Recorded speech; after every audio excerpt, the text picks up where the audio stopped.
But let's talk to Trey. Trey calling in from Florida. Trey, you're live on Truth Wanted. What's up? Hey, Dan. Hey, MD. How are you guys doing? Doing Good, fantastic. Good. Well, that last call was kind of funny. So I am a cis-gay atheist living in one of the COVID capitals of the USA. And I have maybe a quick comment and then my actual main question on the Bill C-4. Very, very happy to hear about that. I wish something like that could happen in America, but not in the current political climate, I would presume. But so just on the gay conversion camps bit at the beginning, another like real bad aspect of that I've kind of found out about is how one of the treatment modalities, quote unquote modalities, that they use is like putting the gay person like in a literal sack and soaking them like underwater to simulate rebirth from the womb. Oh yes, I've heard about this. Unfortunately. Oh my gosh. Yeah. Isn't that Sounds awful? like waterboarding. Teenagers have died. Yeah, it's pretty intense. So that bill is definitely needed. So my main question is maybe a finicky one, but I feel like it's one that I just haven't heard talked about, and I'm curious. For MD Aware, what is the most convincing evidence, or even like collection of evidences, if that's a thing, that you can think of that provide empirical support for masks and like mask wearing? Obviously for me, it's common sense. Like I just, I'm like, doctors do it, let's wear a mask. But I have coworkers that are like unvaccinated by choice. And they're very like anti-mask, but wear it because it's like rules.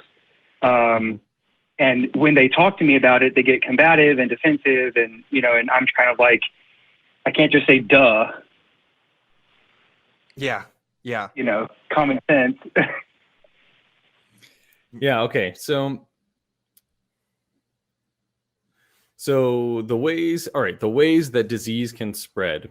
Okay. 3 major categories as far as I'm concerned. There's contact, where if I have the disease and I want to give it to Dan, I have to get the disease on my hand. I cough into my hand and then I shake Dan's hand. That's a contact transmission, right? Second is droplet, right? Which you've heard of these now, right? You cough or something and the droplets containing the pathogen get put into the air, where they hang out for a period of time and they slowly will drop to the to the ground unless they're inhaled by someone or they come into contact with the mucous membrane like someone's eye or something like that, right? And the third is airborne, right? And historically, we've thought that very few pathogens were airborne because usually they have to be very small, so small that they're a fraction of the size of the droplet, and they have to be able to be suspended in the air for long periods of time, almost like sort of indefinitely, right? They can sort of just ride on the air currents for a while, but it really has to do with the size. And so when it comes to COVID, as far as I'm concerned, I think that it's clear at this point that it is, at least to a certain degree, airborne in terms of spread.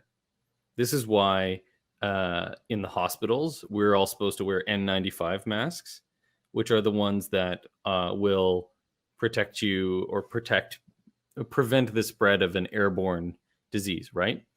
The standard surgical masks and the cloth masks that people wear, they are more effective against droplet. Now, I don't think that any disease, I don't think that COVID is just airborne or just droplet. I think it could be contact, it could be droplet, and I think it could be airborne, right?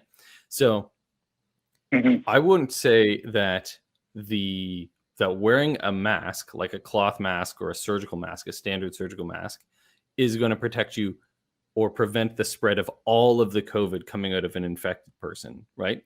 But it's going to cut it down. Right.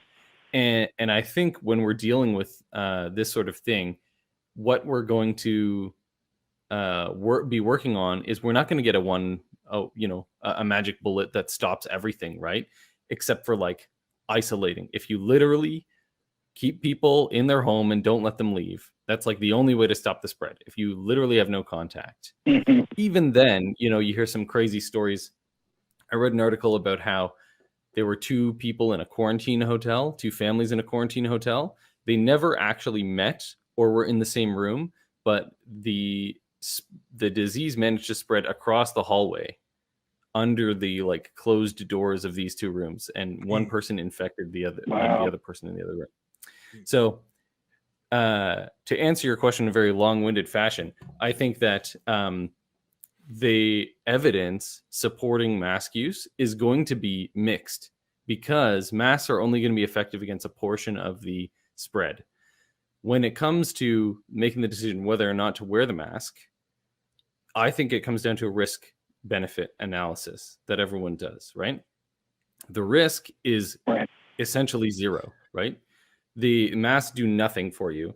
I've been as a surgeon, been in operations that last like 24 hours or more, where I'm wearing a mask the whole time and no ill effects. Although maybe some people who watch this show might disagree. Maybe they think I've had some sort of brain damage or something.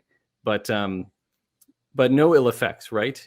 You can basically wear a mask, a surgical mask, indefinitely. And the benefit is if you cut the transmission by 10%, even 5%, like you're still doing a good, that it still works out to be a positive effect wearing the mask, right? I think that if we did a trial where we got everyone to wear N95 masks, which are very uncomfortable and difficult to wear long term. I mean, again, there's no ill effects per se, but you've seen people, the nurses posting with the bruising around their bridge of their nose and things like that. Like, they're serious masks, and they have to be fitted. When I go for an N95 fitting, I have to like put on a big hood, and they spray foul smelling stuff into the air around my head and make sure that I can't smell or taste it. That's how they confirm that the N95 is actually fitting me properly. So if they did a clinical trial where people were all wearing well-fitted N95 masks, I think the difference would be very clear. The problem is that as a solution is not feasible, right? We can't do N95 mask fitting on an entire population. In the States, your population's like 300 plus million, right? Like, it's just impossible to implement. So people are doing the next best thing. And this is why you see people recommending you wear 2 masks or face shields, all these things. They're all ways to try to limit the spread, and then none of them are going to be perfect. And I think that's what a lot of people who are anti-maskers think, is that, well, if I see one person who gets infected, even though everyone was wearing a mask, that means masks don't work. It's like, well, it's not a zero-sum game, right? Yeah. Or they'll argue, well, it can be spread by contact, it can be spread by these other things, so it seems pointless to wear a mask, which isn't true. Like you said, it's to reduce that risk, right? It's not going to be absolute. It's never been promised to be that, but there's a reason why doctors and people who work in hospitals wear this stuff every single day. It's because it's always been shown to be effective. And the United States just doesn't have a culture of wearing masks. If you look at places like Japan, it is not uncommon, and most people know this, but it's not uncommon for workers in Japan to go into work with a mask if they're not feeling their best. And that's been and personally, a couple of years ago, I would have said, yeah, I wish we did that in the US more. Now, unfortunately, as we've done that more in the US, now it's almost like wearing a mask is a political symbol.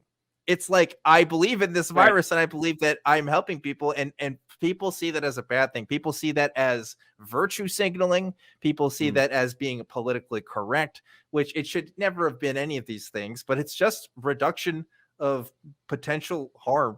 And I don't know, we just have a problem with doing that in this country, and it's very sad.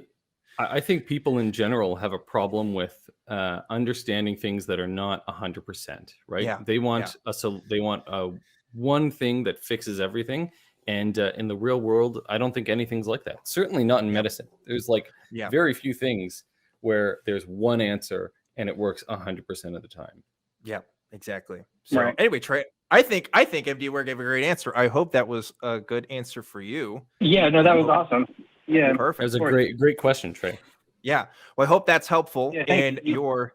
Yeah, I hope it's helpful in your endeavors, and I hope you can convince other people to wear masks, because we're still not done with this thing, unfortunately. Like, you know, I'm vaccinated, I've got booster shot and everything, and I still, you know, feel compelled to wear a mask most places that I go. In fact, you know, wherever I have it, I will try to wear it, if not for the fact that, one, I think it's a polite thing to do, but also it's just like I want to let people know that I don't know.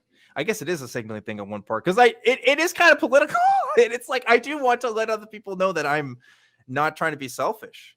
Well, I mean, here certainly, where basically everyone wears a mask. Yeah. Like regardless of your vaccination status, like everywhere indoors requires you to wear a mask. Yeah. And people who don't, it's almost like it's a signal to everyone else around them that, like, you want to stay away from this person. They're maybe a little bit antisocial. There's something going on that's wrong. Like, they're not buying into the societal contract. Yeah. And if there's one thing about Americans in particular, it's that whenever there's a rule, people don't want to follow it. Everybody wants to be, you know, the special exception. Everybody wants to be the guy that says, "No, forget that. We're all culture free." of rebellion. Yeah, it is. It is a culture of rebellion, which has its benefits, but oh man, does it have its bad parts. I mean, see, you guys got your independence by rebelling, and we got it by asking nicely. So I think that says a lot about our respective cultures. Yeah, you know, there's some things that could be said about that, but we don't have time to get into that.